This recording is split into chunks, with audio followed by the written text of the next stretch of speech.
تقبل الله منا ومنكم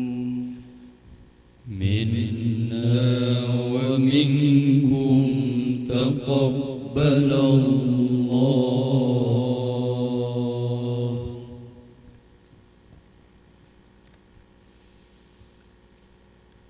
أعوذ بالله من الشيطان الرجيم.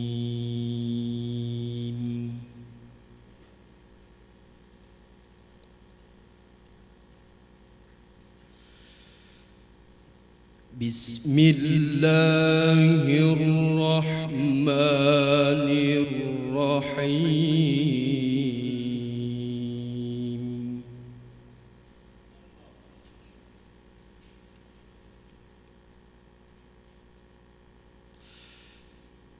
وما أبرئ نفسي إن النفس لأمارة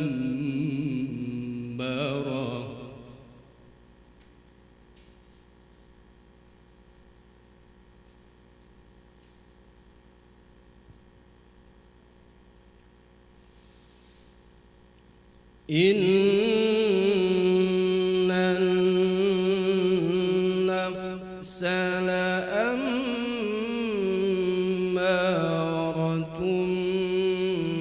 بالسوء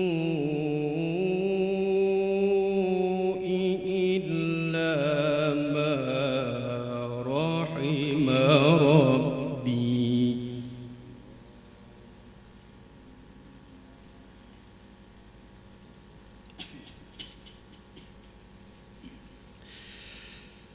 إن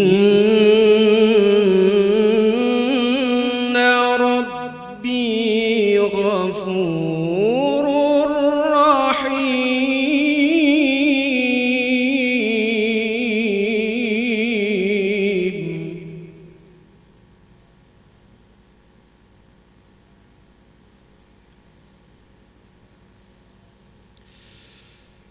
وقال الملك ائتوني به أستخلصه لنفسي.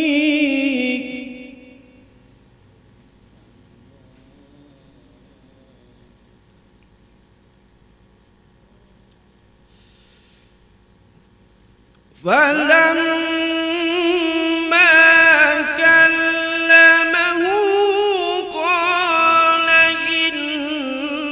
إنك اليوم لدينا مكين أمين.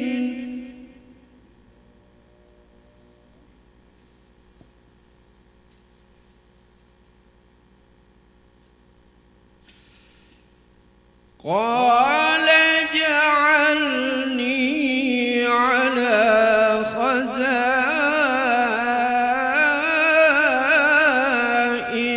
الأرض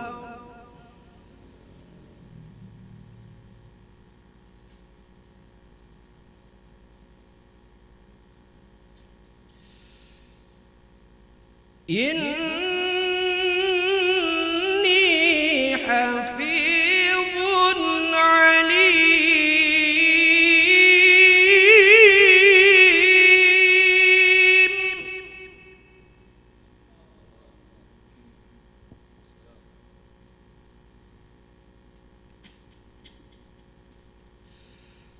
وكذلك مكنا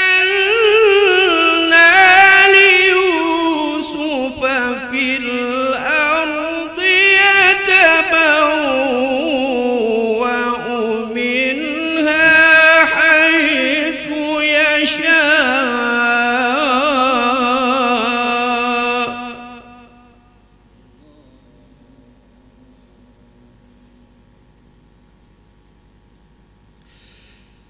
نصيب برحمتنا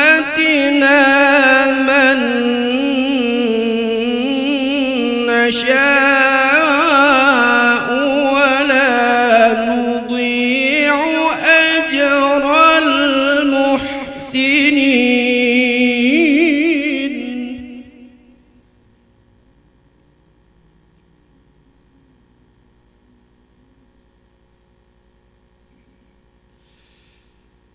ولأجر الآخرة خير للذين آمنوا وكانوا يتقون.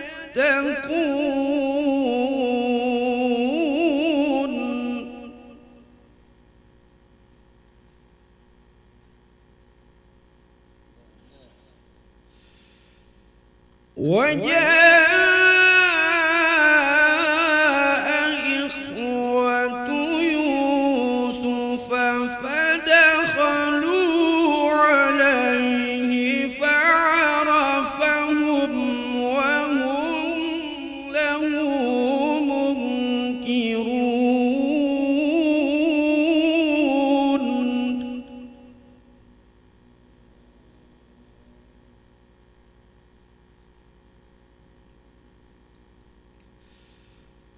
ولما جهزهم بجهازهم قال ائتوني بأخ لكم من أبيكم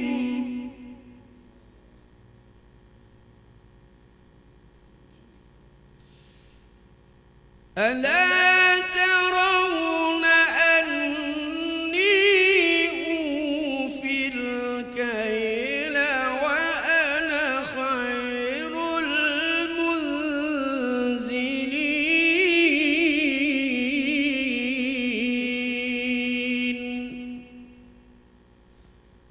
فإن لم تأتوني به فلا كيل لكم عندي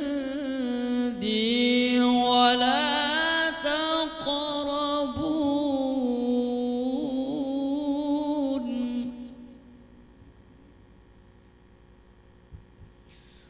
قالوا سنراود عنه أباه وإنا لفاعلون.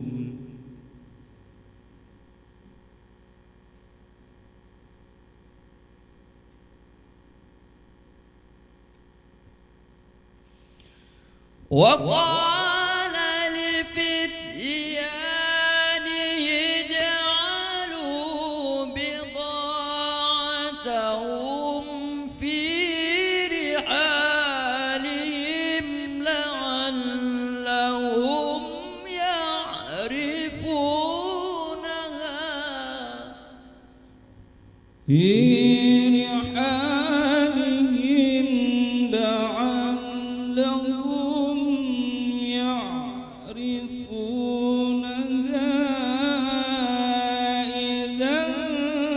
انقلبوا.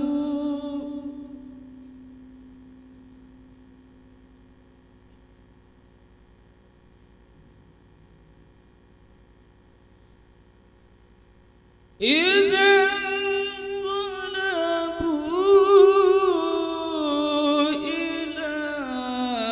أهلهم لعلهم يرجعون. فلما رجعوا إلى أبيهم قالوا يا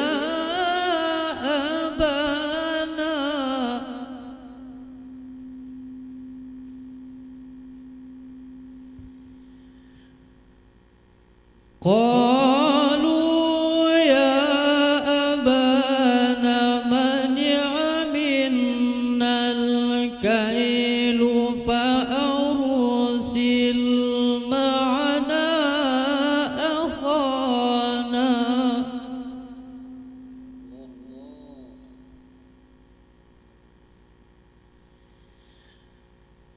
أخانا نكتل وإنا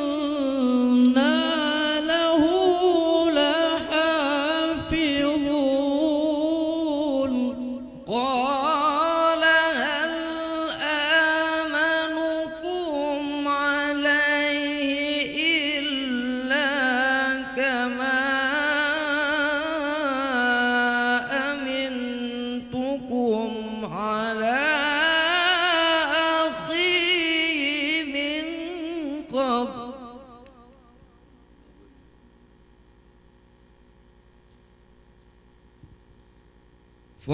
فالله خير حافظا وهو أرحم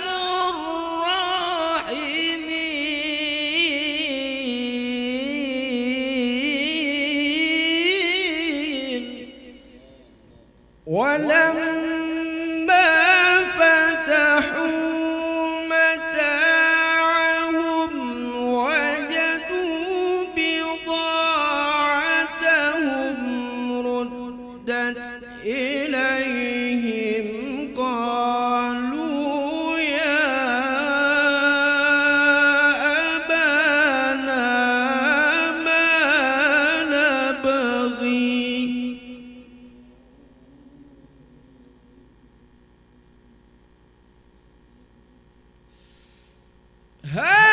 هذه بضاعتنا ردت إلينا ونمير أهلنا ونحفظ أخانا ونزداد كيل بعير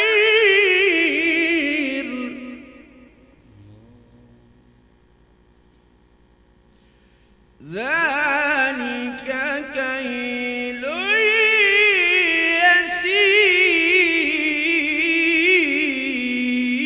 يسير قال لن أرسله معكم حتى تؤتون موثقا من الله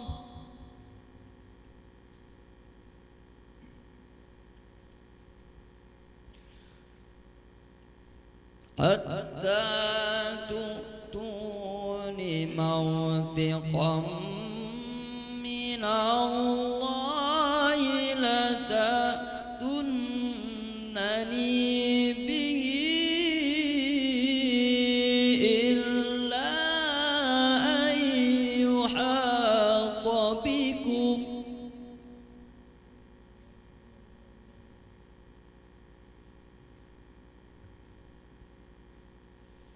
فلما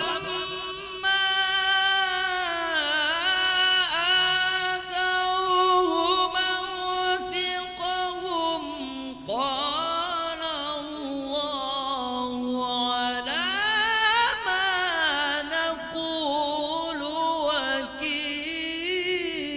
وكيل وقال يا بني لا تدخلوا من باب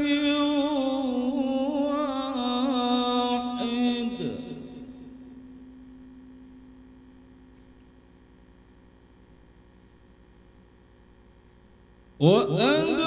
وأدخلوا من أبواب متفرقة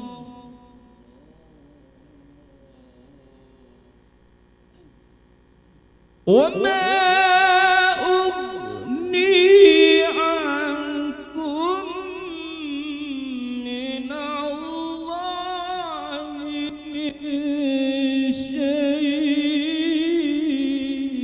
شيء إن الحكم إلا لله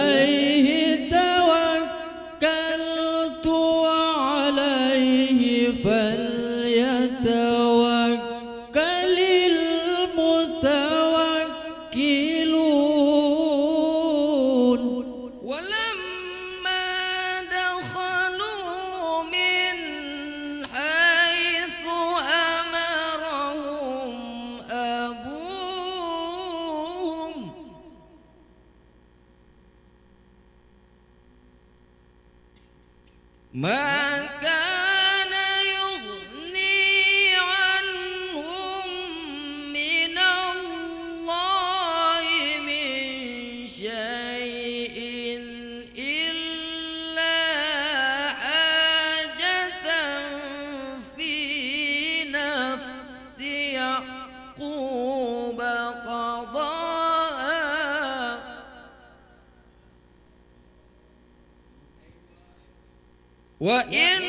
وإنه لذو علم لما علمناه ولكن أكثر الناس لا يعلمون ولما دخلوا على يوسف آوى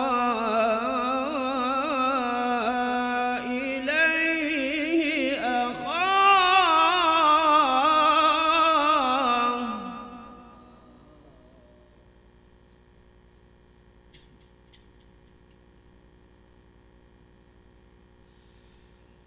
قال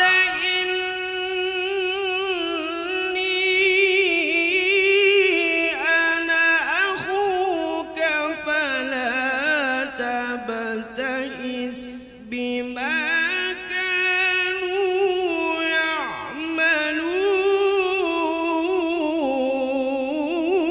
يعملون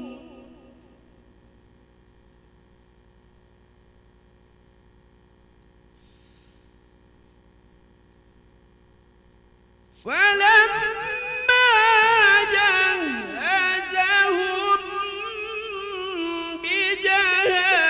بجهازهم جعل السقاية في رحل أخيه ثم أذن مؤذن أيتها العير إنكم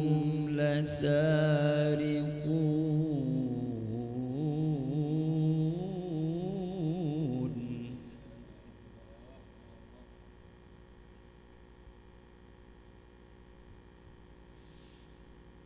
قالوا وأقبلوا عليهم ماذا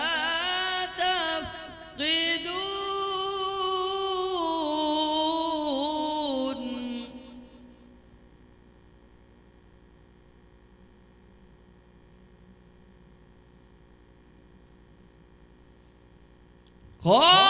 قالوا نفقد صواع الملك ولمن جاء به حمل بعير